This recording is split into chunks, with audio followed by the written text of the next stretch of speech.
Que o Senhor Jesus abençoe a todos nós. Nesse movimento, como já foi falado pela manhã, e não custa nada nós estarmos repetindo, que estamos aqui em nome do Consolador Prometido.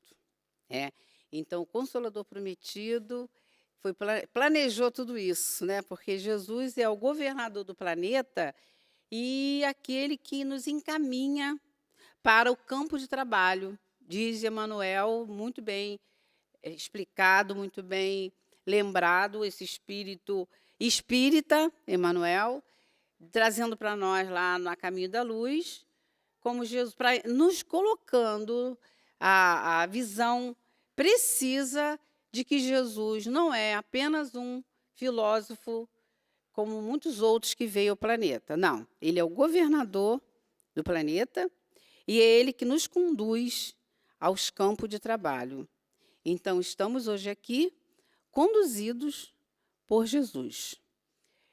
Baseado em Kardec, que organizou toda a terceira revelação. E Jesus preconizou isso, avisou, está lá João, trazendo para todos nós essa informação para que não tenhamos dúvidas de se realmente a doutrina dos espíritos é o Consolador Prometido. E o tema de hoje é a questão da medicina espiritual. Quando fala medicina espiritual, fala-se fluidos, fala-se passe, fala-se o tratamento na origem da doença. Fala-se livro Evangelho segundo o Espiritismo. Então, são temas que nós vamos estar durante uma hora aqui junto, refletindo. Vamos refletir junto. Não é tema que ninguém não saiba, todo mundo sabe, mas a gente precisa incorporar esse tema e colocá-lo prático na vida do dia a dia, porque a gente sabe a parte teórica, porque a parte teórica da doutrina espírita, ela é a facilidade de absorver como a facilidade do aprendizado de uma matéria instrutiva. Mas a nossa proposta, a proposta da doutrina espírita, a proposta da casa espírita, é nós estarmos, não com a mentalidade, já li esse livro, já sei esse assunto, estamos absorvendo aquele assunto, estamos colocando, fazendo pontos de ligações desse assunto, dessa teoria, no nosso dia a dia, ou não. Então, esse ou não que nós estamos nesse movimento no mundo, de seminários, de congressos, de encontros, isso tudo independente do movimento da Casa Espírita, porque na Casa Espírita ela tem que estar aberta, o ideal, 24 horas, de segunda a segunda. Mas cada um abre e administra os trabalhos da forma que pode, da forma que consegue. Mas, mesmo assim, essas atividades a gente aprende essencialmente na Casa Espírita. Por quê? Ali tem a presença dos espíritos no trabalho, no campo de trabalho, especificamente a exemplo da Casa do Caminho, com os discípulos começando a implantação da Casa Espírita. Bom, então, na Casa Espírita é onde a gente vai aprender que nós que somos os doentes. Então, vamos começar com uma reflexão rápida do capítulo 19 do Evangelho segundo o Espiritismo, lá no item 5, que ele diz para a gente?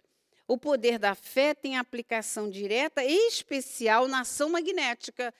Nossa, isso aí, fé, juntar fé com ação magnética, só mesmo a doutrina espírita. Porque o que era a fé para a gente antes?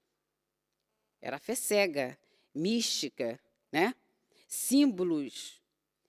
Precisávamos de exteriorização. Aí agora não, agora a fé ela tem a ver com uma questão fluídica. E fluido magnético. Por ela, o homem age sobre o fluido, agente universal, modifica suas qualidades, lhe dá um impulso, por assim dizer, irresistível. E impulso, fluido magnético. Fluido magnético. Daqui a pouco nós vamos ver alguma coisa sobre o fluido magnético. Mas também é importante a gente saber que os seres orgânicos e inorgânicos, da origem do princípio, porque não vamos falar de fluido magnético, de fluido, vamos agora rápido refletir sobre a questão do princípio vital. Lá no Livro dos Espíritos, na questão 60 a 70, é uma questão muito importante, porque que muitas das vezes nos dá um desgaste, e o que a gente vai fazer na casa espírita quando a gente passa para a questão da fluidoterapia? É justamente isso aí. Olha, a matéria é sempre a mesma, mas nos corpos orgânicos ela está animalizada. Então, a organização da matéria para orgânicos e inorgânicos é a mesma. O que vai diferenciar é nos seres orgânicos, que para animalizar a matéria, ela precisa desse agente, né? Qual agente? O princípio vital é a força motriz dos corpos orgânicos. O corpo é formado de elementos diversos, está ali os elementos, todo mundo sabe disso, não vamos nos aprofundar, mas a gente avança, essa informação vem lá da questão 1011, São Luís vem colocando, separando para a gente a questão do corpo, quais são os elementos que formam esse corpo. A gente sabe que existem elementos químicos nos nossos corpos que pode ter formado um homem da época das cavernas, diz São Luís nessa questão, que nós poderíamos estar sendo formados, nossos corpos físicos, de elementos, inclusive, que participou, que talvez, ele fala, isso está na nota de Kardec, talvez tenha participado da nossa alimentação. Então, pelo corpo físico, nós participamos da vida orgânica, que vai formar outros seres orgânicos. Então, nós não somos o corpo físico. A origem das nossas doenças não está no corpo físico. Então, isso a gente sabe, não é novidade para ninguém. Nós precisamos o quê? Nos conscientizarmos disso. Nós precisamos o quê? Aproveitarmos o momento que estamos juntos para nos conscientizarmos que nós somos o quê? O ser pensante do universo. Inteligência do Supremo do Universo, Deus, e o Espírito, que é o Espírito, o ser pensante do universo, que organiza ou desorganiza todos esses seres orgânicos. Então, que precisa da aglutinação das células e precisa, para ela ser animalizada, ela precisa de um outro elemento, que é o elemento fluido vital. Então, como nós, na questão do capítulo 19, do item 5, que é uma questão muito importante da gente estar sempre refletindo, da fé, é a movimentação do fluido magnético em ação. O fluido magnético já foi, o fluido magnético mineral foi descoberto no século IV a.C., né, na cidade de Magnésia, a pedrinha chamada magnetita. A pedra chamada magnetita, a cidade de Magnésia, na Ásia, na Grécia. A gente sabe. Isso é importante saber? É importante saber, sim. Porque o ímã é aquele mineral que tem aquela capacidade de atrair um outro mineral para perto dele, para o campo de ação dele. Só que em 1779, Mesmer, ele, baseado em estudos de Avicena e de outros antes dele, ele começou a perceber que não só os minerais, mas também o ser humano tinha capacidade de atrair uns aos outros. E ele fez muitas pesquisas, eu posso passar a biografia de vários livros que estuda com detalhes a vida e obra dele, que é uma vida e obra fabulosa, mas não é o caso agora. Ele percebeu, então, em 1779, a partir de vários estudos, ele fez as 27 proposições do fluido magnético animal. Então, uma das proposições, uma das propriedades do fluido, não só do fluido mineral, mas também do fluido magnético animal, é atração. Ele percebeu que umas pessoas se atraíam pela outra. Então, na questão do Livro dos Espíritos 387 e 388, Kardec faz essa pergunta. Todas as vezes que uma pessoa se atrai pela outra, é porque elas tinham conhecimento, elas já se conheciam na vida anterior. Isso é vida prática. A gente fala assim, engraçado, né? Numa multidão eu me atraí por uma pessoa. Num grupo que estamos aqui de conhecidos, de repente você se atrai ao ponto de ficar de tal forma que você não consegue mais ver nada ao redor por uma única pessoa. Por que isso? Ah, mas é porque fomos amigos na vida passada, né, River? Será que fomos amigos na vida passada? Tá. Então, sabe aquele artista que arrasta multidões? E esse arrastamento não tem a ver com a moral. Porque quando as pessoas extremamente carismáticas, que têm uma capacidade de atração e de arrastamento de uma multidão, mas quando você vai ver o comportamento dela, né, quando você vai conhecer a natureza daquela alma, não corresponde com aquela capacidade, com aquela habilidade de atração. Por quê? Tem a ver com a expansão do fluido magnético, que vulgarmente chamado carisma. Então, o carisma, ele é de origem dessa emanação de cada ser. Então, foi isso uma das proposições de Mesmer, que o fluido magnético animal tinha a propriedade de atrair. Inclusive, é o piloto. O piloto das relações está no fluido magnético.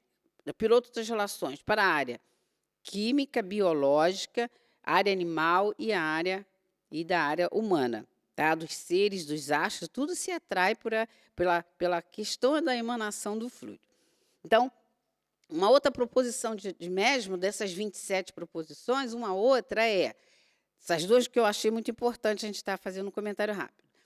Esse fluido, ele percebeu, isso à base de muitas pesquisas, tá? Ele percebeu que uma pessoa podia curar a outra, aliviar. E aí o negócio ficou mais profundo, né? Nesse particular, em relação a curar e aliviar, Kardec traz para a gente na Gênesis, no capítulo 14, no item 17, especificamente do item 17. Todo o capítulo 14 fala da questão fluídica, o 10 também, o 15 também, mas especificamente o 14, item 17.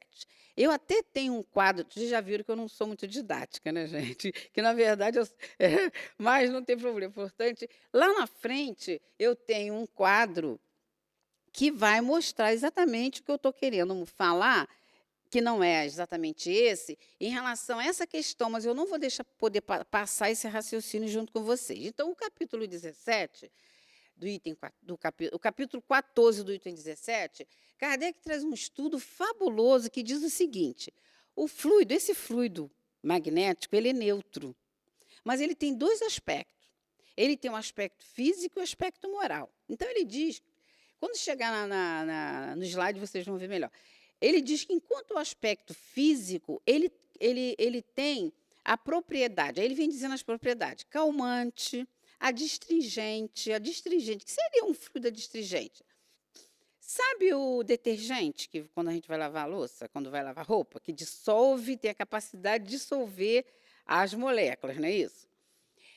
Esse adstringente, para você pode ter um fluido adstringente com a qualidade, com aspecto físico adstringente. Tem outros aspectos. Aspecto físico adstringente. Então, só que para você ter esse aspecto físico adstringente, aspecto físico calmante, aspecto físico tóxico, ele mistura os dois na hora que ele fala do positivo e negativo, do tóxico, de repulsão, de atração. É preciso ter um aspecto moral. Ele é neutro. Como que eu vou emanar? Como que eu vou conseguir, mesmo não fala uma das propriedades do fluido, a de curar, como que eu vou conseguir emanar de tal forma que penetre nos ambientes, nas pessoas, um fluido calmante? Eu preciso trabalhar, por exemplo, a paciência.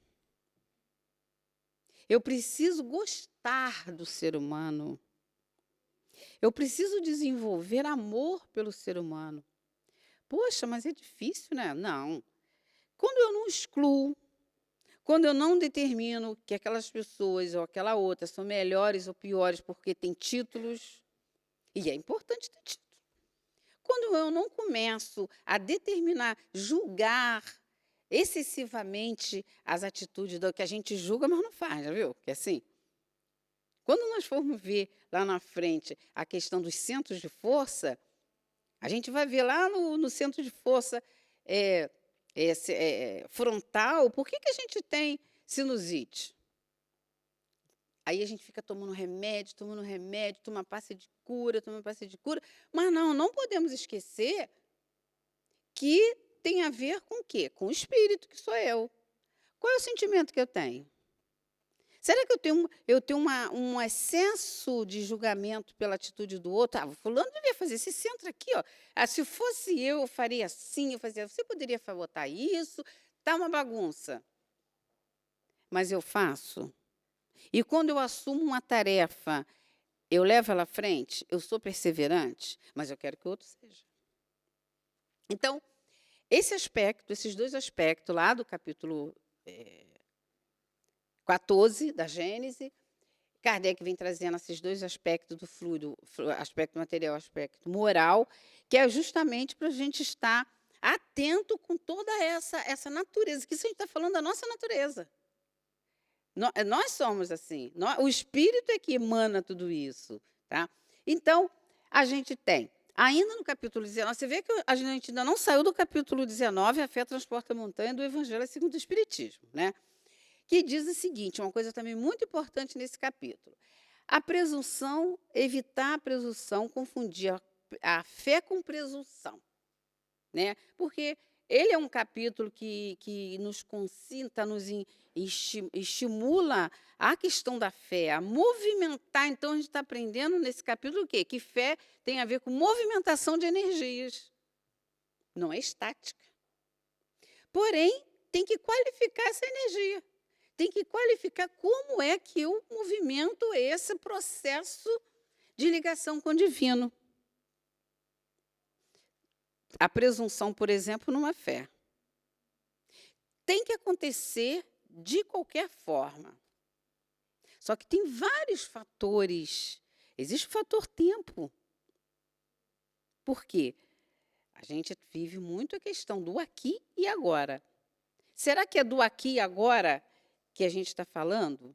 Que a Kardec vem trazendo essa questão da importância da fé transporta a montanha? Vamos seguindo que nós vamos ver. Então, já vi uma questão da movimentação das energias aí no Livro dos Médiuns, lá no Laboratório do Mundo Invisível, no capítulo 8, dos itens 126 a 131, Kardec traz para a gente, faz um estudo para a gente, brilhante, sobre a manipulação da matéria. Então, na manipulação da matéria, lá no questão, na 130, ele diz assim, esta matéria dá origem a todos os outros corpos da natureza pela transformação que ela sofre. Produz diversas propriedades desses mesmos corpos. Substância salutar pode tornar-se venenosa. H2O pode se transformar numa substância corrosiva. Então, ele estuda especificamente essa questão, ele traz essa questão lá nesse capítulo, todo o capítulo 8, ele vem trazendo sobre isso. Então, no avançar disso, ele diz assim, o magnetismo, mudanças das propriedades da água através da vontade, sofre os fluidos do organismo e daí o efeito curativo. Então, o que ele vem estudando para a gente nesse capítulo? Que, da mesma forma que você pode transformar a propriedade da matéria, de uma matéria nociva para uma matéria corrosiva, aí Kardec pergunta, então, os líquidos do corpo também podem ser transformados em propriedades curativas, alimentícias. E aí a gente tem o livro dos médiuns, a gente lê o livro dos médiuns, mas muitas das vezes a gente não nos damos conta de que isso a gente pode fazer. Mas para fazer isso, tem critérios. Critérios esses que, de tanto aprender, por enquanto a gente faz de forma aleatória. Mas o que a Casa Espírita está. O que a gente aprende na Casa Espírita? Não é a arte, a educação, como Kardec ensina a gente. O que é a educação? A arte de formar os caráter e hábitos adquiridos. Então, a gente vem à Casa Espírita para aprender novos hábitos. O hábito, por exemplo, de saber que eu posso transformar os líquidos da mesma forma que eu modifico a água que eu vou fluidificar, eu posso também modificar os líquidos do corpo, sangue, substâncias, né, do nosso corpo. É isso que Kardec está trazendo nessa questão. Uma questão grande, lógico, que a gente está resumindo, mas só a essência da ideia. Aí Kardec, nesse mesmo capítulo, Kardec pergunta o seguinte: os espíritos se vestem? Essa pergunta, Joana d'Arc também, esse processo, essa questão está naquele livro de Leon Denis, de Joana d'Arc. Então, ele foi no processo mesmo, estudou os processos de Joana d'Arc, e tem uma questão lá que, para ver se pegava ela em um raciocínio não adequado, vamos dizer assim, perguntaram a ela: então, quando o espírito, o anjo, os santos, né, aparecia para você, São Miguel e... Bom, São Miguel. Eles apareciam nus? Aí, o que Joana d'Arc responde? Tu acha que Deus não tem como vestir seus santos? Muito bem. Quando Kardec vai perguntando sobre essa transformação da matéria, das moléculas da matéria, ele fala da questão da modificação, enquanto transformação de medicação e alimentação para você mesmo. Aí ele pergunta sobre o vestuário dos espíritos. Aí São Luís pergunta assim, aí que a gente queria que você chegasse. Aí, que isso aí vem a origem de um espírito que encarnado apareceu para uma mulher lembra da caixinha de rapé? Lembra? Ele apareceu vestido, sentado com a caixinha de rapé. Aí Kardec pergunta, dentro tem rapé? Ele pode ter. Aí Kardec vai perguntando uma série de questões que vai chegando, o que interessa mais a gente nesse momento, que é tão amplo que, né, que tem várias... Interessa a modificação das moléculas, transformar em medicação, em alimentação e no vestuário dos espíritos. Mas nós somos espíritos, né? Nós temos nossa casa, a nossa morada mesmo é o perispírito. Então, a gente também tem como vestir o perispírito, com ambiência psíquica. Isso quem faz somos nós. A gente que vai embelezar ou enfeiar o nosso perispírito. Então, a gente está vendo que a questão de fluidos, na época de Kardec se falava fluido, depois, só começou a se falar energia. Isso, se a gente pega na internet, a gente, né, não vou nem me aprofundar disso, só depois de Einstein, né, que começou a questão 1914, 1940, aí que verdadeiramente se concretizou o termo energia. Mas então, energia e fluido é a mesma coisa, só questão de termos. Os espíritos falam o seguinte, olha, vocês que se resolvam com questão de terminologia aí. Então, esse fluido esse que é animalizado, que anima a matéria, tem vários nomes. Então, a gente encontra ele com o nome de libido, bioenergia, elan vital, ideia motriz. Nossa, muitos nomes que se dá a mesma energia. Energia essa que foi desenvolvida nos primórdios por quem? Por nosso querido Mesmer. Tem um estudo de Mesmer na Revista Espírita de 1864, março de 64, que ele diz o seguinte, não, aí ele já parte, já está dando orientação para Kardec em relação aos passes, né? Ele diz o seguinte, na hora do passe, ele usa um termo tão interessante, que ele diz assim, não se deve dar o passe mole.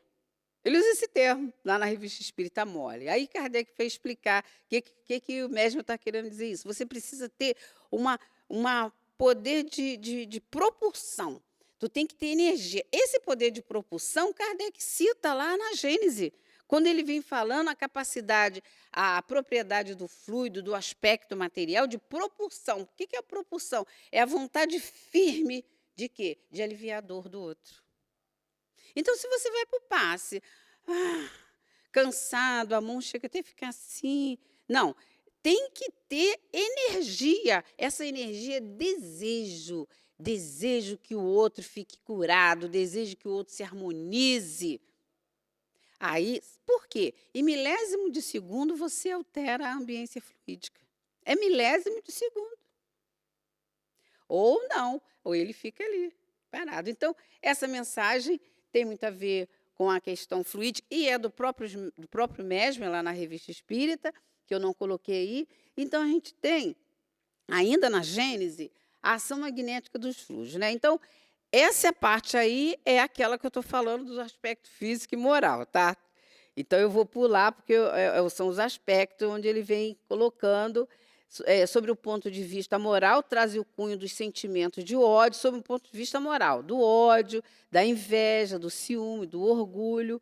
E sobre o ponto de vista, o aspecto físico, são, olha o aspecto físico, excitantes, calmantes, penetrantes. Penetrante, esse penetrante que é o fluido mole.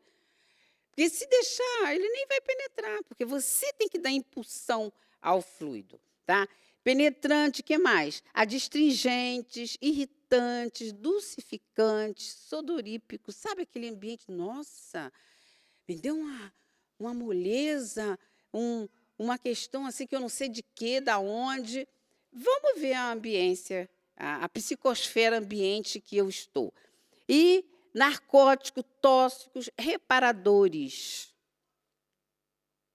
Então, olha a ambiência que a gente sabe que está acontecendo alguma coisa, mas não tem a definição precisa por quê. Então, o quadro dos fluidos, esse raciocínio é muito importante. Olha, o quadro dos fluidos seria, pois, o de todas as paixões. O quadro dos fluidos seria, então, todas as paixões, das virtudes e dos vícios da humanidade e das propriedades da matéria, correspondentes aos efeitos que lhes produzem.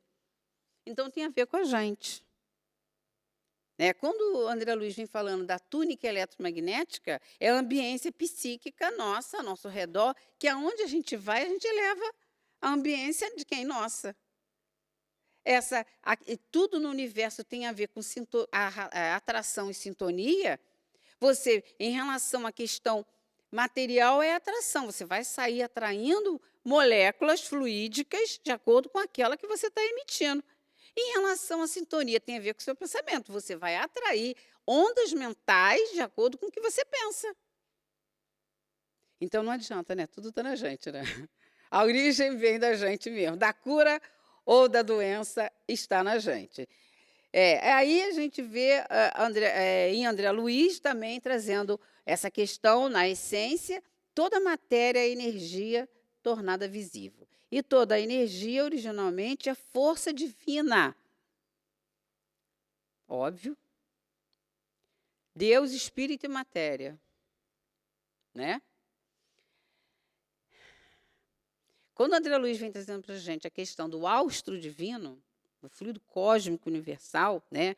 Porque a origem de todas as matérias, todas, a origem do material, do perispírito é matéria, perispírito não é espírito, perispírito é matéria, quintessenciada na matéria. A matéria é a matéria mais próxima no nosso planeta do fluido cósmico universal.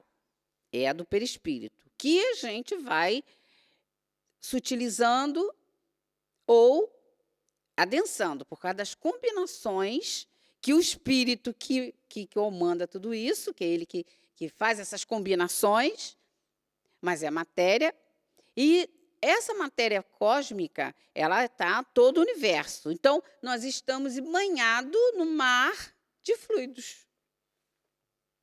E todo esse banhar no mar de fluido, qual é a origem? A origem divina. O fluido cósmico universal, ele é o austro divino, ele é o hálito de Deus no universo.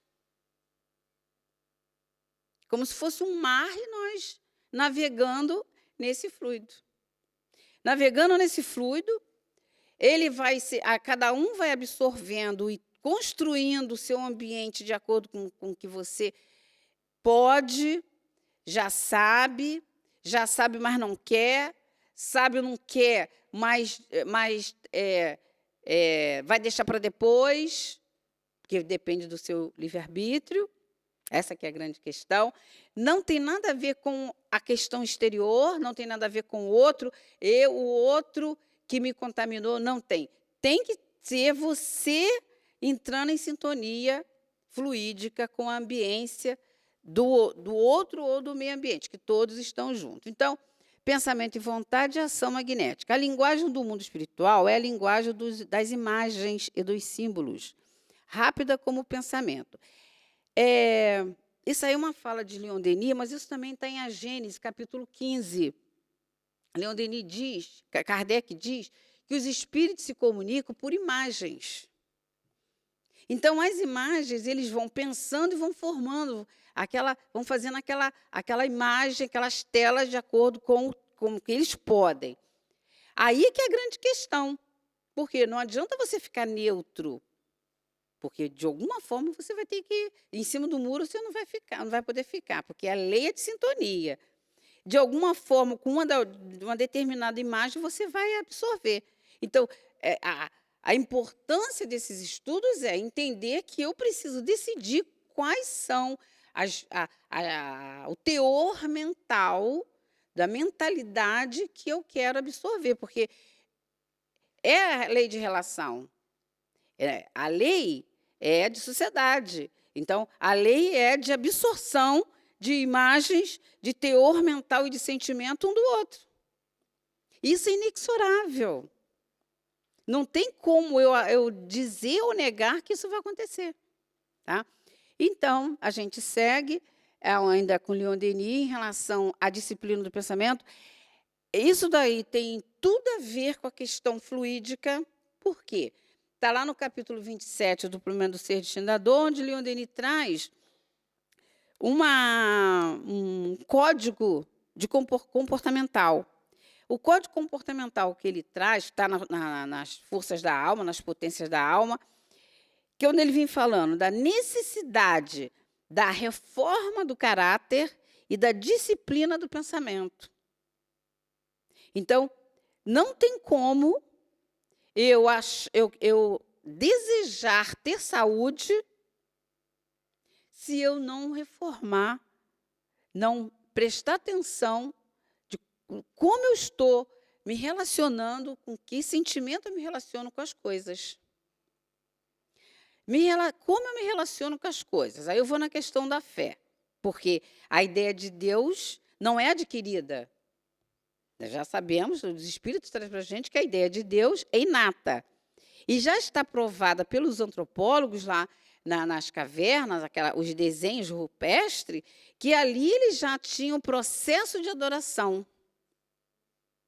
E no longo das épocas, das fases, o homem sempre teve o processo de adoração.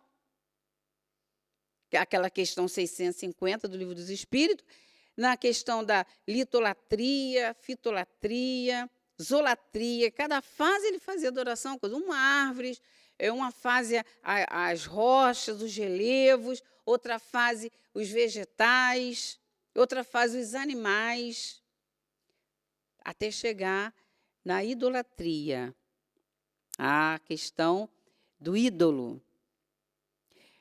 Nós já saímos da fase da idolatria? Ou a gente ainda necessitamos para poder fixar o pensamento na imagem de um homem, de uma pessoa, de um ser humano? Porque foi estudado aqui de manhã, muito bom, gostei muito, que agora não é uma figura de homem. Primeiro foi na figura de Moisés, primeira fase, primeira aliança. Segunda aliança na figura de Jesus, o governador do planeta. Agora é coletivo.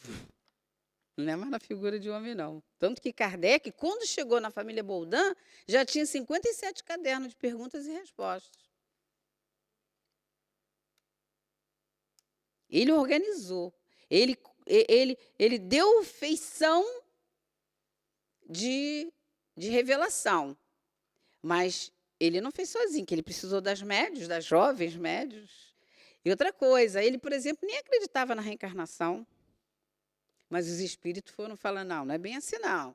E não é sincrético. E a gente vê que a doutrina espírita não tem sincretismo, porque a reencarnação, vários povos já veio muito antes de Jesus, já se acreditava na reencarnação, mas cada um de um jeito. Mas a ideia da reencarnação, segundo a doutrina espírita, é diferente de todas as outras. Que para um acredita-se na metempsicose, para o outro acreditava-se que de 50 em 50 anos, de 1000 em 1000 anos, tinha lá suas diferenciação. Quando Kardec foi observando essas questões, Os espíritos, né, que as diretrizes vieram espiritual, da cúpula espiritual, aí foi ajustando. Aí a gente vai lá no céu e inferno, a gente vai vendo que cada situação é uma situação. O que é da lei é reencarnar. Isso não tem jeito. Tá? Então, não tem um sincretismo na filosofia espírita, ela é toda original.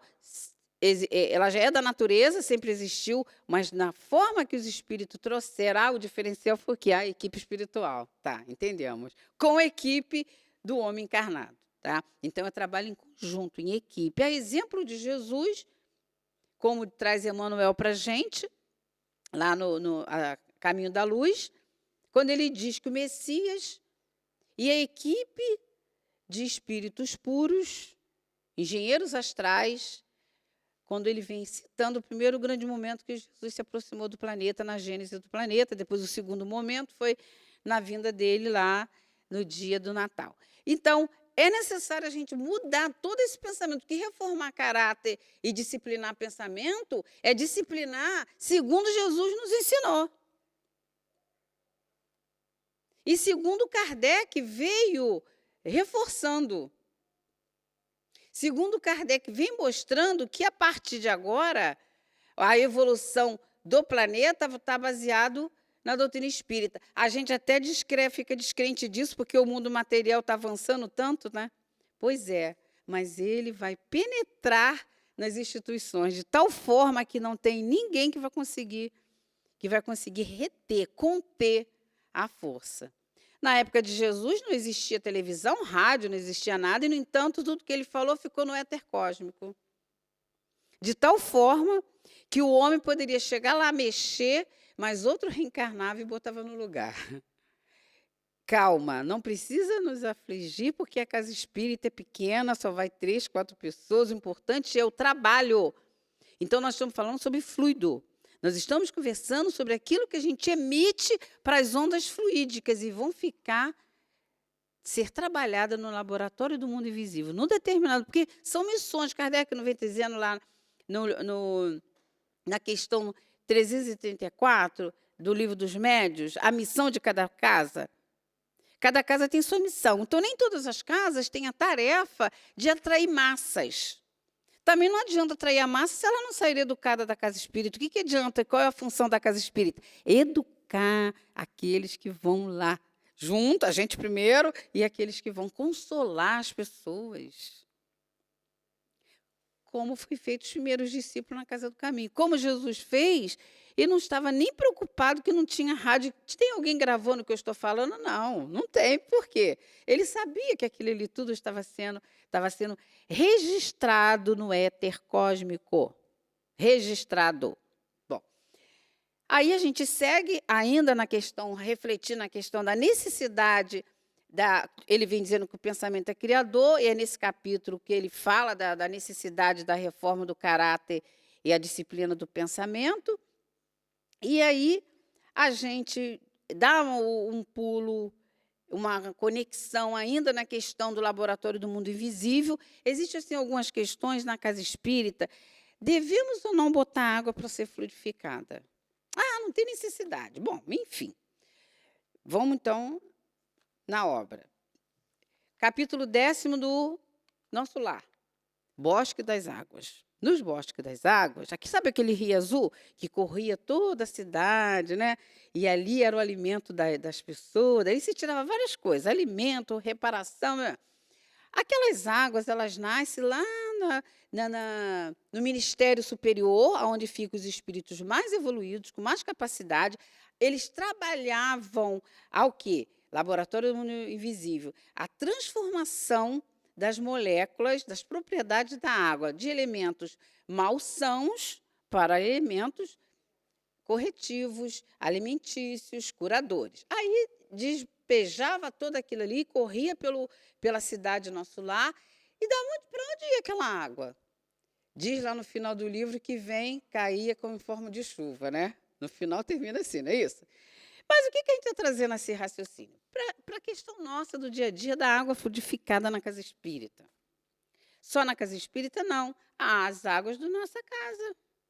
Porque tem condições para que elas possam ser para ser magnetizada, tem condição. Vamos ver as condições para que isso aconteça. Então, isso está no capítulo 10º, né?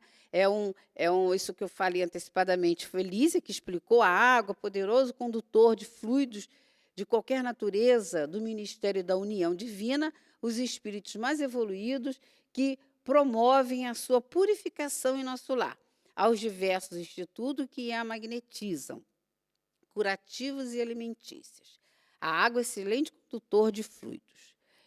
Aí, a gente vê o seguinte, a doutrina espírita está sempre na frente da ciência. É trabalhando junto, mas olha como está na frente. No capítulo 10º, já André Luiz vem trazendo para a gente a informação da transformação dessas propriedades da água em propriedades alimentícias e curativas. Aí a gente tem, acredito que quase todo mundo conhece, não conheci também é fácil, só botar na internet, Marcelo Emoto. Ele fez essa experiência, não foi só ele, tem outros cientistas, mas esse foi o que ficou mais conhecido. Ele pegou um grupo de pessoas, né, só pensando em coisas boas, falando coisas boas, né? Ali estava a água, ele congelou aquela água, e um outro grupo de pessoas falando só palavrão, reclamando, se lastimando. Olha o resultado. Olha os cristais. Em contato com vibrações negativas, as imagens apresentam estruturas de moléculas desorganizadas e assimétricas. E em contato com vibrações positivas, é a harmonia. Aí a gente não sabe por que nossos filhos estão doentes, né? Aí a mãe leva muitas das vezes o filho lá para se consultar, para ser orientado na assistência fraterna. E se a gente ficar só com a questão da visão material, a gente tem que levar o médico, levou o médico, não adiantou, minha irmã? Não adiantou, ele continua assim, ele continua assado. A gente já imagina logo a ambiência psíquica da casa. Não é não? Será que aquela casa está tendo culto no lar?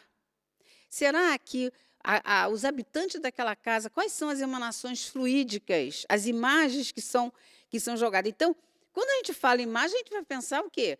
Ideoplastia do pensamento, né? Ernesto Bozano, né? Pensamento e vontade, lá pelo capítulo 3 do Pensamento e Vontade de Ernesto Bozano. Ele fez um estudo fabuloso sobre quando começou, na verdade, o estudo da ideoplastia do pensamento.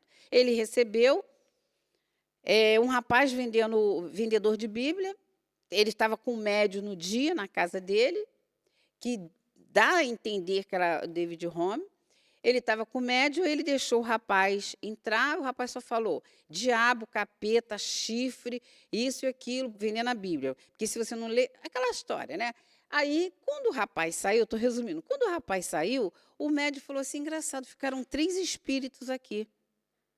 Está lá no livro Pensamento e Vontade de Ernesto Bozano. Ficaram 3 espíritos. Daí ele começou a perceber que aqueles espíritos, eles repetiam e faziam o gesto que o rapaz fazia.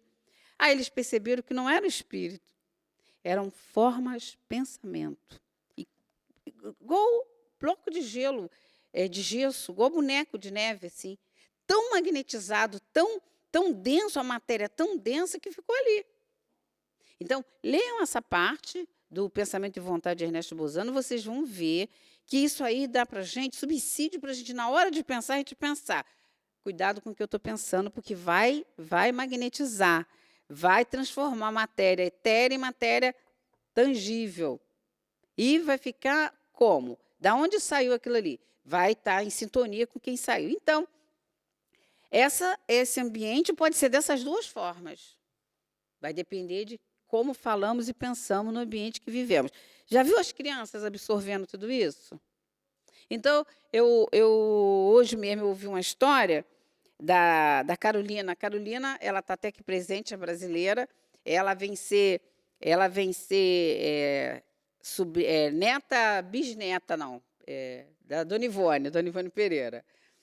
E ela é dermatologista, ela estava contando, eles têm um trabalho lá no Rio de Janeiro, na região dos Lagos, e uma mãe a procurou para cuidar de uma criança que estava com uma questão, era dermatologia, uma questão na pele lá, e por mais que ela desse a pomada, por mais que ela fizesse todo aquele procedimento, né, médico, e não adiantou. Aí o que ela fez? Conversou com a mãe. Como está sendo a relação da família? Como vocês estão vivendo? Aí a mãe, óbvio, começou a puxar, a se sensibilizar. Aí, vamos tentar mudar isso? Pronto, foi o suficiente para a criança ficar curada daquela questão da pele dela. E assim tem sido muitas outras questões na nossa vida que a gente, mesmo espírita, não nos damos conta, ficamos só aqui, como se fosse materialista, tomando remédio para curar o corpo físico. E cura, mas volta o quê? As propriedades. O que é a cura? A cura não é a transformação das moléculas malsãs por moléculas sãs. Só que essas moléculas, elas são transformadas, modificadas pelo pensamento. Então, não é a mão, como o homem no laboratório, que vai modificar, como se pega as substâncias químicas e junta uma com outra que faz outra. Não, é o pensamento, é a insistência, é a fé que transporta montanhas que vai fazer essa modificação. Então, a gente está vendo que isso tem já está provado pela ciência. Aqui a gente acabou chegando onde eu estava querendo no início, que era a questão da magnetização da água nas casas espíritas, a terapia da água fluidificada. A André Luiz está à frente, 60 anos à frente da ciência humana em relação a isso. Só agora a ciência está descobrindo isso. E a André Luiz já falava sobre essas questões, já demonstrava isso lá no nosso lar. E, ainda falando sobre a questão fluídica, nós chegamos na questão do tratamento espiritual. Tá? Seja o passe de salão, né, que as pessoas veem, porque o que é a casa espírita? Qual é a função da casa espírita? Não é atrair o sofredor? No livro Paulo Estevão, na primeira parte de Paulo Estevão, Gesiel foi acometido de um acidente lá do navio, foi levado para a casa de Efraim. Efraim acolheu e falou: aqui eu não posso atendê-los, vamos levarei eles para os irmãos. Então, ele leva, ainda não eram considerados cristãos, eram considerados irmãos. Será que a gente já nos consideramos irmãos? Então, eles eram considerados irmãos. Então, vou levar para Jerusalém. Aí o rapaz falou: mas precisa ir tão longe? Ele disse: lá que tem condições específicas para tratá-lo. Tem a quantidade de médios, Manuel não falou médios não, tá? Tem a quantidade de irmãos suficiente. Às vezes a gente acha que a casa espírita, ela existe por existir. Não, ela existe, as casas espíritas é um ponto de luz no planeta, está ligada a cada espírita, está ligada a uma colônia espiritual. A casa espírita, o grupo, se existe o grupo de meia dúzia que a gente menospreza, só tem pouquinha gente, a gente ainda fala assim, né? A gente não sabe a quantidade de técnicos espirituais controlando, conduzindo, organizando uma casa espírita. Gente, nós precisamos valorizar a casa espírita como os primeiros discípulos valorizaram a Casa do Caminho. Então, levaram Gesiel para lá, Gesiel foi acolhido. Chegou Pedro para acolher Gesiel, aí Tiago vira para Pedro e fala assim: nós não podemos acolher ele, nós temos 49 acamados, já estamos lotados. Pedro vira para Tiago e fala: Tiago, após o conhecimento com Cristo, não nos cabe mais renegarmos qualquer necessitado. Se antes podíamos pescar, ele usa o símbolo da pescaria, Emmanuel, se antes podíamos sair para pescar, a qualquer momento que nos aprazesse, agora não. Aí ele aceita Gesiel, e Gesiel, ele encontra em Gesiel uma pessoa extremamente valorosa, um espírito com extremo conhecimento de Isaías, que é o profeta que mais falava de Jesus, que entendia verdadeiramente que o Messias iria vir, e que não seria um guerreiro, que seria aquele da forma realmente que foi Jesus. Aí Gesiel não sabe nem que o Messias já tinha vindo. Aí uma questão muito interessante, que só dos historiadores, se quem conhecer depois me avisa, que eu ainda não vi nenhum historiador que fala isso. Dos historiadores encarnados, todos dizem que até esses anos, nesses primeiros anos, não existia ainda nenhuma anotação das ideias de Jesus. Mas Emmanuel diz que Pedro vira para Gesiel, que ainda era Gesiel, e fala: tu não sabe que o Messias já veio? Vou buscar-te anotações de Mateus. Está lá em Paulo Estevão. Isso é revelação. O Paulo Estevão é um livro para a gente ler e reler, tá? Vou te buscar as anotações de Mateus. Aí ele traz as anotações de Mateus em pergaminhos, né? Ele traz as anotações de Mateus, aí o Gesiel se transforma em quem? No nosso querido Estevão. Né? E todo mundo já sabe depois o que aconteceu, né? Não precisa a gente seguir. Então, isso é para a gente estar vendo a importância da casa espírita, né? Os que chegam na casa espírita, sofredores, são grandes almas que muitas das vezes vão ser condutores da casa espírita. Que quem serão os condutores da casa espírita? A gente não acha que a casa espírita vai ser herança, né? O meu filho, meu marido, não. A casa espírita é para ser dirigida para quem é frequentador. Hoje é frequentador, amanhã coordenador, diretor. Precisa essa organização. Só não é a mesma organização do mundo. Livro dos Médios, questão 324. A sociedade espírita, as reuniões espíritas não são reuniões como outra qualquer. Não é a mesma reunião que a gente faz na nossa casa, no nosso trabalho, no clubinho. Tem especificações diferentes. Kardec deixou isso. O que é verdadeiramente a casa espírita, uma reunião espírita? No capítulo 30 do próprio Livro dos Médios. Está lá. Sabe o estatuto da casa espírita? O ancestral dele está lá no Livro dos Médios. Então, ele vem dizendo ali quais são as questões que se trata na casa espírita. Casa espírita, Herculano Pires é muito claro nisso, no livro O Centro Espírita, Herculano Pires, Leon Denis, no capítulo 10º do Invisível. A casa espírita tem que ter regras a seguir. Por causa da ambiência psíquica, não estamos falando de fluido, cuidado com a ambiência psíquica. Quem faz a ambiência psíquica do centro espírita? Somos nós.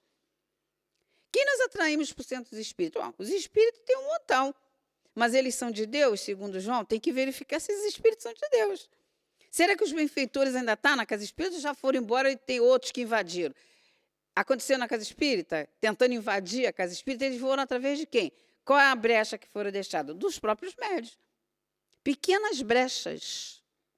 Normalmente no nosso orgulho, nas nossas disputas, quem é melhor, quem faz isso, quem faz aquilo.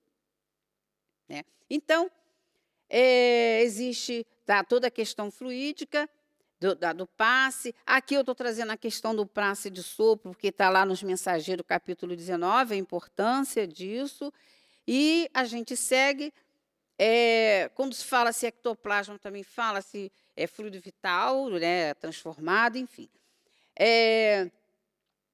Ainda em André Luiz, ele mostrando a questão do tratamento espiritual. Bom, André Luiz não trouxe todo esse conhecimento, né, no livro Os Mensageiros à toa. Ele trouxe justamente isso para a gente estar vendo como a gente tem que fazer na casa espírita. Lógico que estão deitados ali, mas não é o caso, que passe de salão é sentado, né? Não tem necessidade, quem quer, faça, porque isso aí não vai impedir nada. Não estamos aqui botando regrinhas, Deus me livre, não é essa a questão.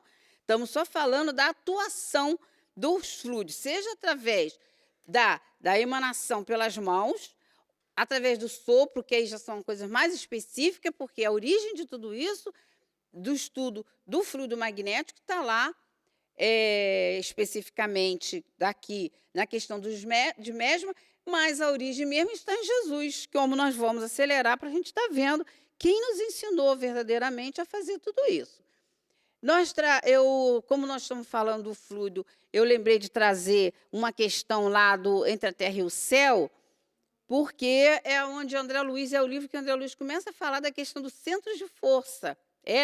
Numa questão lá do Júlio, uma questão de toda essa convivência, né? O magnetismo não é o piloto das relações. Então, toda uma relação complicada, aonde, por várias encarnações, esse grupo todo, vindo lá da Guerra do Paraguai, eles não se acertando com a questão da reforma do caráter e a disciplina do pensamento, entravam e saíam em reencarnações sem mudarem. O caso do Júlio.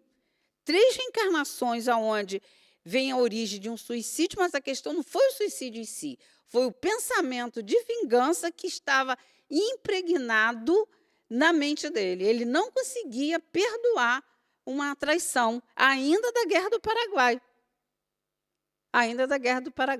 Então, aí a gente vem trazendo a questão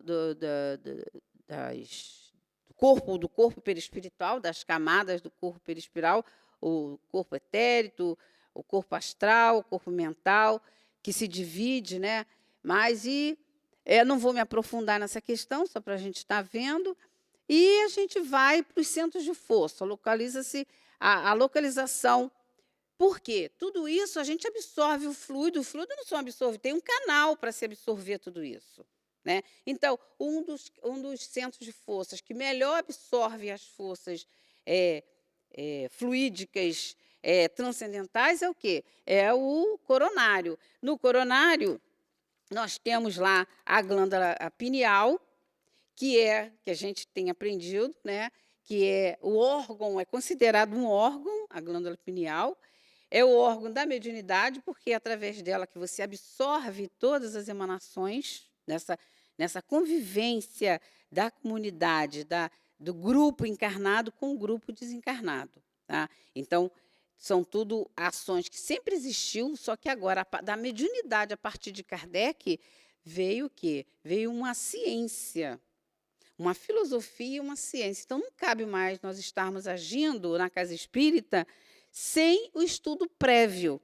Então, tem uma questão do Livro dos Médiuns, que é a 211, do capítulo 17, 211, que Kardec traz para a gente esse alerta, para a gente ter muito cuidado para que não se faça estudo nas casas espíritas, ou da doutrina espírita, ou das práticas, partir para a prática sem que haja antes um estudo prévio. Por quê? Por causa das consequências. Por causa das consequências. Então, é uma questão muito séria, muito importante. Na hora da gente, tudo isso é uma lei. A questão fluídica é uma lei.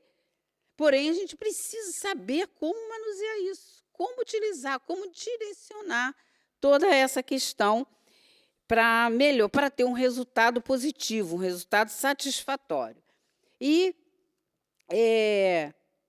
a gente, então, tem o centro de força coronário, assimila os estímulos do plano superior, orienta o metabolismo orgânico, supervisiona os outros centros vitais, é o mais significativo dos pontos de conexão entre o corpo físico e o perispírito.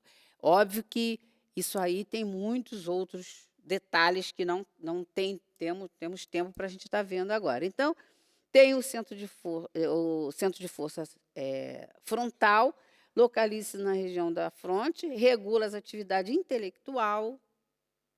Bom, aí é aquilo, né?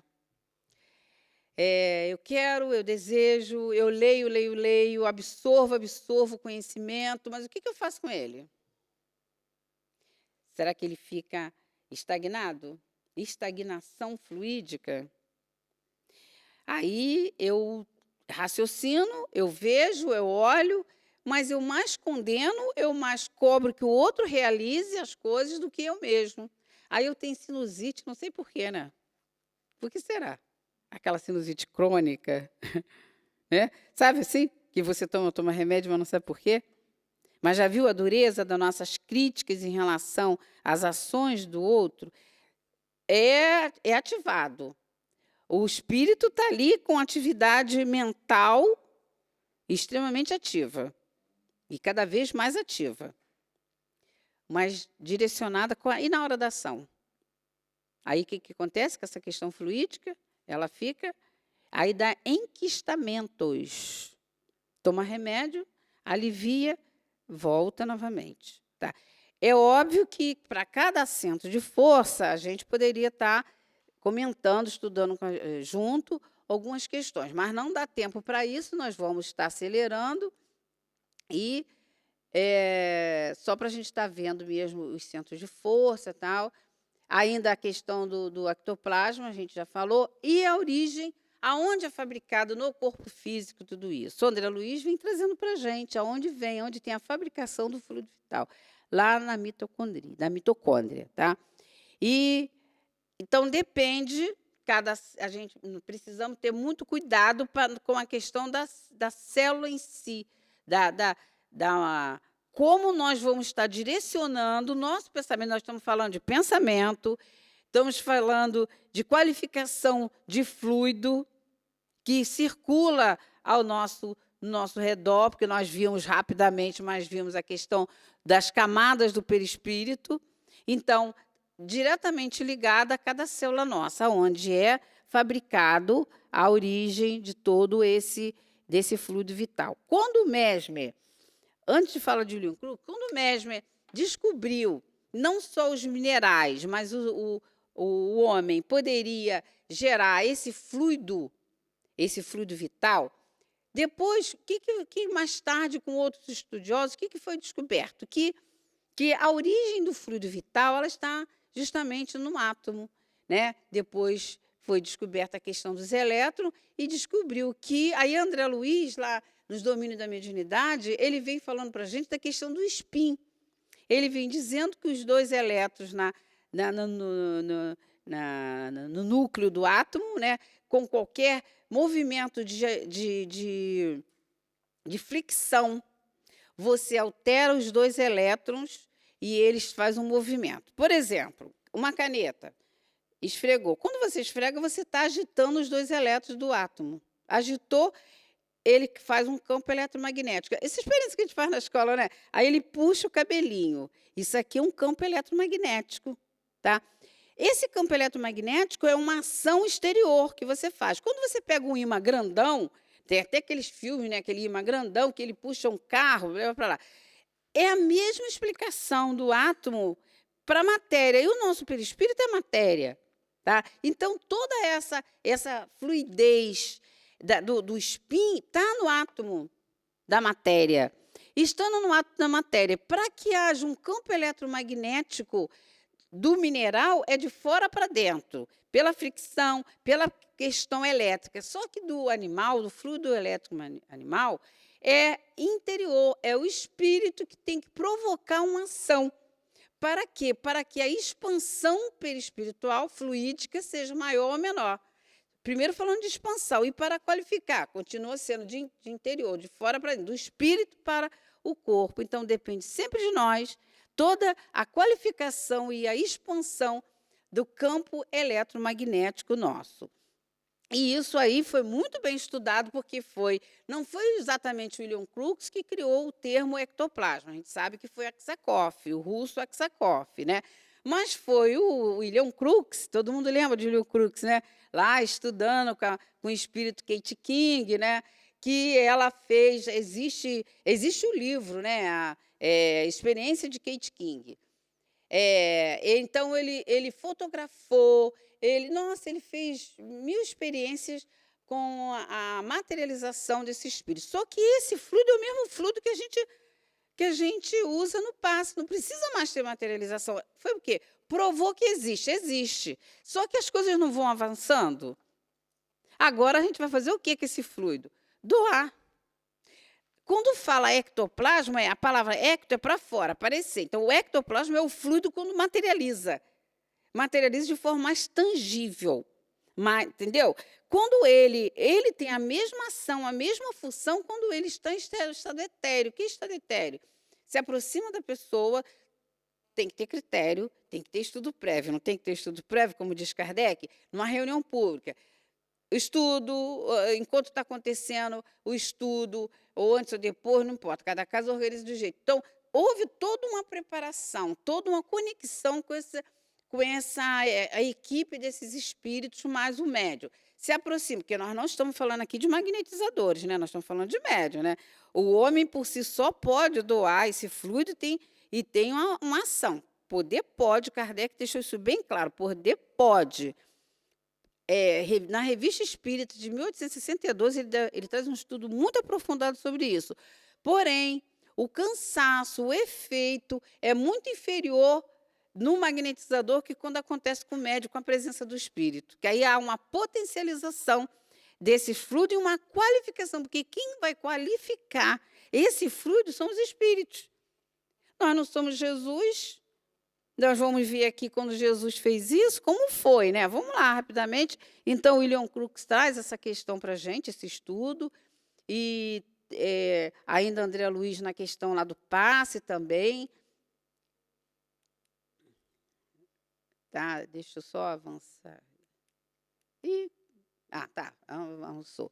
Já falamos sobre essa questão lá em Evolução em Dois Mundos, na questão da túnica eletromagnética, tem a ver com a qualidade desses fluidos que a gente vai emitindo.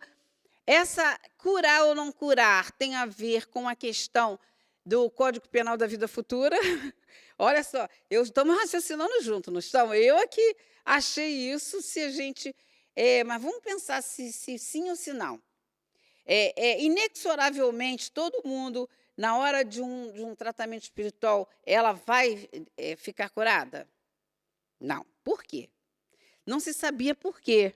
Depois da doutrina espírita, a gente sabe. Código Penal da vida futura. O pilar, né, está ali, ó, justiça divina.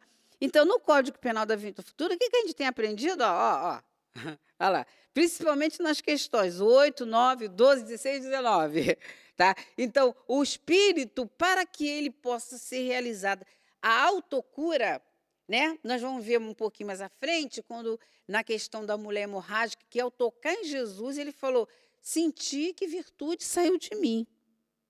E Pedro, Senhor, a multidão te toca, e tu perguntas quem te tocou? Mas a mulher falou, não, Senhor, eu te toquei. Então, ela sabia que tinha sido ela. A gente sabe quando a gente quer ou não quer se curar, não sabe? No capítulo 19, Kardec, quando vem trazendo a questão da fé transporta montanhas, a gente vê que em todas as questões Jesus sempre pergunta. O cego de Betsaida e várias outras questões, ele pergunta, tu acreditas que eu possa te curar? Sim, Senhor, eu acredito que tu possa me curar. Tu queres que eu te cure? Sim, Senhor, eu quero que tu me cures.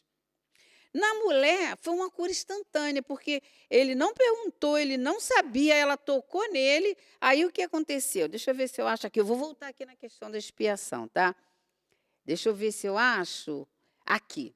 Olha só. Eu senti que virtude saiu de mim, né? A fala de Jesus. Então, o que aconteceu? O processo da cura. Isso, Kardec vem estudando isso lá na Gênesis, no capítulo 18 da Gênesis. Ele trouxe os dois casos, mas os dois casos principais que eu acho assim fabuloso para nós estarmos estudando. Um é esse, a questão da mulher. Olha como foi o processo. Ele explica qual foi o processo dessa cura. O processo da cura com Jesus foi o seguinte: em relação à corrente fluídica, o curador faz o efeito de uma bomba calcante, diz Kardec lá na Gênesis. E o doente de uma bomba aspirante.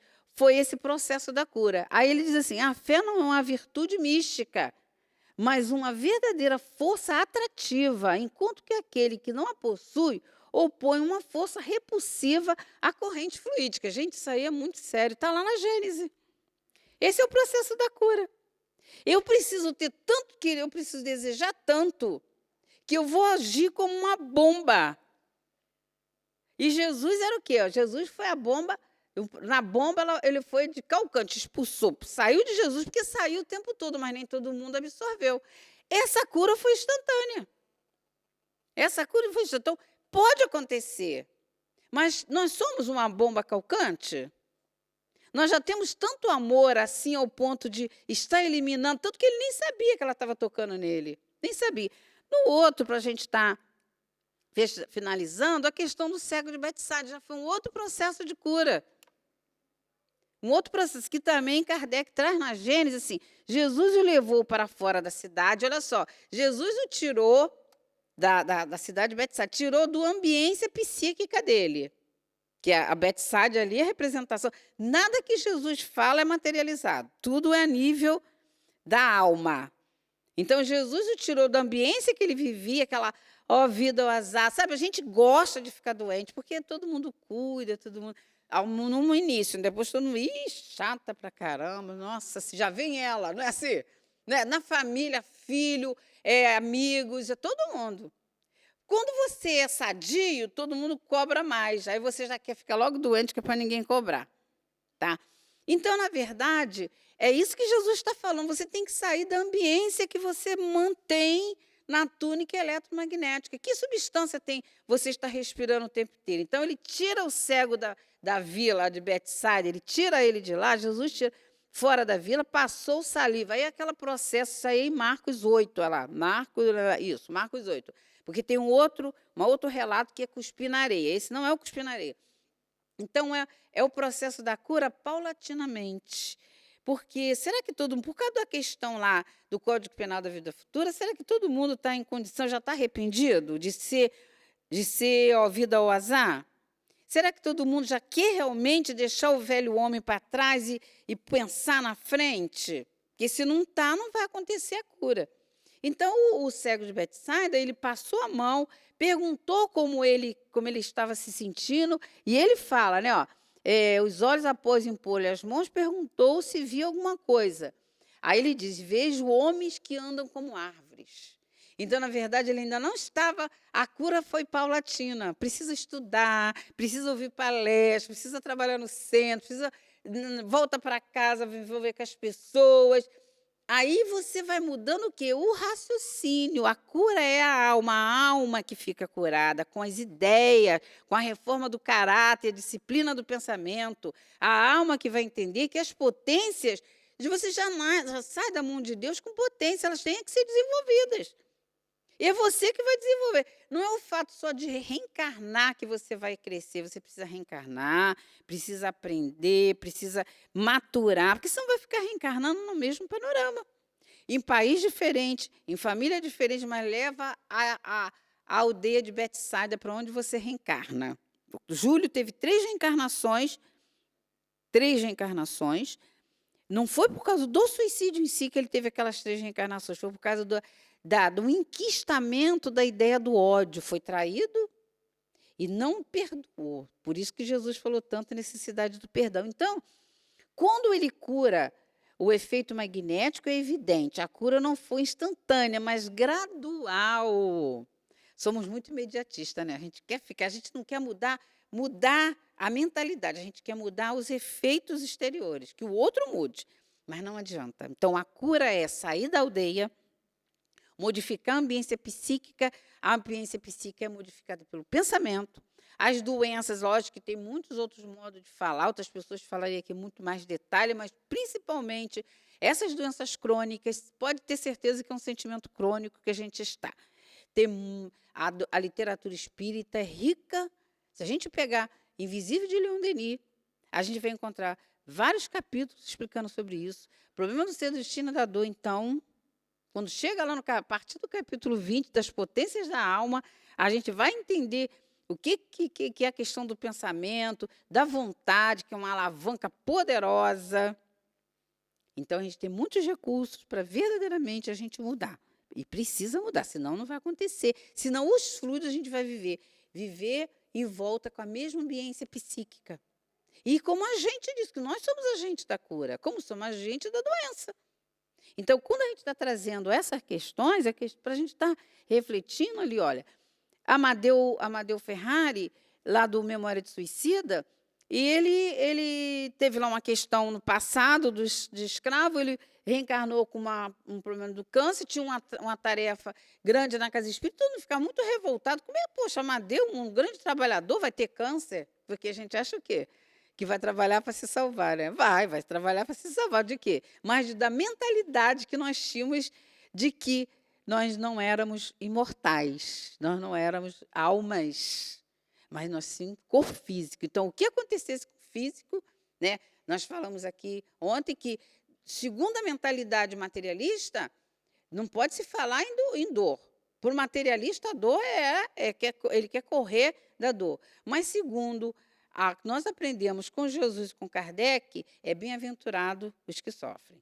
Tá lá no capítulo 5 do Evangelho segundo o Espiritismo, principalmente a questão 24, item 24 e item 25, quando o Espírito vem trazendo uma comunicação dizendo motivos de resignação. O que é verdadeiramente a desgraça? A verdadeira desgraça, ela traz para a gente o que é a verdadeira desgraça, que é bem contrário do que a gente imagina, tá? Ela vem trazendo. E é só a gente dar uma olhada lá. E na casa espírita, muitas dessas doenças são transformadas, porque a gente se transforma com a educação, com a reforma do caráter, com a reforma do temperamento. Eu sou assim mesmo, pau que nasce torto, morre torto. Não é assim, não. Nós reencarnamos para aprendermos a sermos melhores. Então, já sabemos como somos, já sabemos como nós emitimos, quais são a ambiência psíquica nossa, porque a gente sabe que a gente tem retorno das outras pessoas. Então, para a gente verdadeiramente estar finalizando, essa aqui é uma questão do Correl, um tipo de cura que ele não conseguiu entender, para ele a cura era só do corpo físico, não foi registrado, enfim. E a gente tem lá isso aqui eu já falei, das doenças, dos enquistamentos, o espírito é o senhor do seu destino, cria a saúde e a doença. Dos enquistamentos, esses enquistamentos é a teimosia que a gente tem quando quando eu falei da sinusite, né, que a gente mais tem um olhar, o pensamento está desenvolvido, a intelectualidade está desenvolvida, mas não coloca em ação. A gente quer que o outro coloque em ação. E por aí afora, muitas outras questões. E a gente tem, eu já falei da glândula da pineal, André Luiz, ele vem trazendo para a gente, do Missionário da Luz, uma história da Laudemira. A Laudemira, essas histórias que a gente se mete, não tem ideia do que está acontecendo no planejamento reencarnatório das pessoas. Laudemira estava reencarnada numa situação socioeconômica muito difícil, a gente acha que felicidade é com socioeconômico privilegiado, e ela estava numa situação não tão privilegiada assim, já tinha 5 filhos e estava grávida de outro. Então, foi parar num hospital, onde, na visão dos médicos, daquela situação ali, eles iam fazer uma manobra, que naquela manobra, naquele procedimento médico, ela perderia a criança. Então, por trás de tudo isso, conhecendo a história dela, os benfeitores começaram a agir de tal forma que ela pudesse, ali eles pudessem intuir os médicos. Olha a importância dos médicos estudando sobre a questão do espiritismo. Ontem e hoje foi apresentado questões assim com outro enfoque, com uma outra visão, né? Com certeza é o médico Jesus que está intuindo tudo isso, para que, no futuro, os médicos não vejam só o corpo, a doença sedimentada só no corpo físico. Então, foi acionada a colônia da onde ela veio, da Mansão da Paz, e eles deram socorro a ela, porque ela precisaria, esse caso é contado por Silas, ela precisaria que aquele filho vingasse. Então, aí está o local que ela, depois de errar muito tempo, ela foi socorrida. Qual era a história dela? A história, para resumir, por que necessidade ela teria de ter mais um filho, a história dela é resumida dessa forma. Descobriu-se, então, que ela fora frívola e inconsequente dama da corte de Joana II, rainha de Nápoles, de 1414 a 35. Desde então, passou a associar-se mais intimamente às aventuras de sua soberana, confiando-se a prazeres e dissipações nos quais perturbou a conduta de muitos homens de bem, arruinando muitas famílias. Gente, para um espírito desse conseguir verdadeiramente encontrar paz e equilíbrio, só entendendo a questão lá do Código Penal da Vida Futura. Só. Primeiro tem que passar pelo arrependimento. Arrependimento de quê? Olha, essa história aí pode ser uma história de qualquer um de nós, em determinada situação, em determinado ângulo. Sempre vai ter um ângulo que a gente vai precisar dissolver tudo isso. Isso não tem jeito. Então, como é que ela foi acolhida, depois de sofrer muito ao desencarnar, foi quando ela foi acolhida, e aí foi planejado para ela justamente o quê? Esse retorno à vida com um programa onde ela teria esses 6 filhos. E quantas vezes a gente condena as pessoas? Para que ter tantos filhos? Não é isso? Meu Deus, mas no dia de hoje... Mas a gente sabe todo o panorama reencarnatório, toda a situação que está lá daquela criatura. Por isso, quando a gente vai lá no Código Penal da Vida Futura, a gente vê, o primeiro processo de arrependimento, isso ela fez no plano espiritual, após sofrer muito, foi recolhida na Mansão da Paz, aceitou um planejamento. A gente não é acolhida na Casa Espírita, não é? A Casa Espírita não faz um planejamento, é um planejamento. Você entra que nem quando a gente vai para a escola, para o jardim da infância, recebe todo aquele programa, aquele material. Olha, meu filho, está aqui, está a obra básica, está as obras complementares. Não basta só ler, não, tá? Tem que vir trabalhar. Não adianta ficar contando quantos passes você deu, quantas águas você fluidificou. Não adianta ficar querendo cargos. Se tiver que ser, vai acontecer, mas isso não é uma questão de títulos, de intelectualidade, é questão de empenho. Então, planejamento. Esse planejamento, não precisamos ir para a Mansão da Paz, não. Aqui a gente já pode fazer o contrário. Se ela fez lá, a gente pode fazer aqui. Aí a gente entra no processo do verdadeiro arrependimento. Qual é? Se arrepender de ter uma postura do velho homem, apenas viver vida por vida, vida fisiológica, cuidar comida, bebida, dormir, acordar, ganhar dinheiro para quê? Para comprar bens de consumo para o corpo físico. Então a gente já começa a desejar outras paragens, outras mentalidades. A gente já começa a ter compulsão pelo estudo, a gente já começa a sinalizar com trabalhadores espirituais, a gente já começa, no nosso pequenininho canto, já dá um consolo, atender uma pessoa, uma tarefa, a evangelização, infanto-juvenil, né? Movimentar recursos. Quantos recursos são movimentados fluídicos? Neste momento, o planeta Terra está absorvendo todo o material que está sendo elaborado aqui. Ou a gente acredita nisso, a gente fala, poxa, poderia ter muito mais gente assistindo. Não, está tendo muito mais gente assistindo. Só que a nossa visão é uma visão apenas materialista, apenas do homem encarnado. E se uma visão transcendental está sendo emitido, por quê? O veículo do pensamento não é o fluido cósmico universal? Então, o fluido cósmico universal, ele rastreia o universo, se você quiser. Você tem que acreditar nisso, você tem que botar foco nisso. Então, tudo está sendo emitido para o cosmos. Então, isso aconteceu, ela foi atendida, como nós já podemos também ser atendidos na casa espírita. Por quê? Nós, médios, não somos missionários. Vamos terminar com essa mensagem de Emmanuel. Quem somos nós? Quem são os médios na generalidade? Quem somos nós, os médios que chegamos na casa espírita?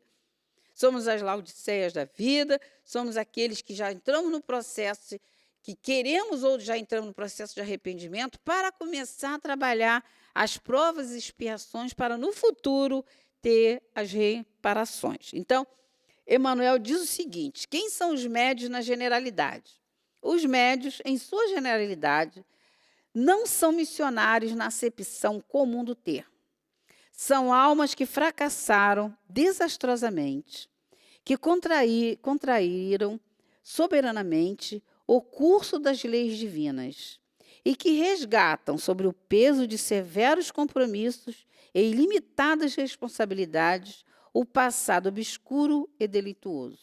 Quase sempre são espíritos que tombaram nos cumes sociais pelos abusos do poder, da autoridade, da fama e da inteligência. Então, esse é o perfil de nós médios que somos, por misericórdia divina, pelo planejamento de Jesus, conduzidos às casas espíritas, para podermos trabalhar, para podermos transformar-nos e, no futuro, podermos estar reparando. Por enquanto, provas e expiações mesmo, porque não tem uma casa espírita que não esteja no vermelho, não tem uma casa espírita que não tenha problemas, porque a casa espírita é para ter problemas mesmo, porque o sofredor é para ir para a casa espírita, né? E nós, quem somos sofredores? Não somos os médios? Olha o perfil de nós médios. Porém, é ali que nós vamos conseguir verdadeiramente ter contato mais intenso com Jesus e com Kardec. Muita paz para todos nós.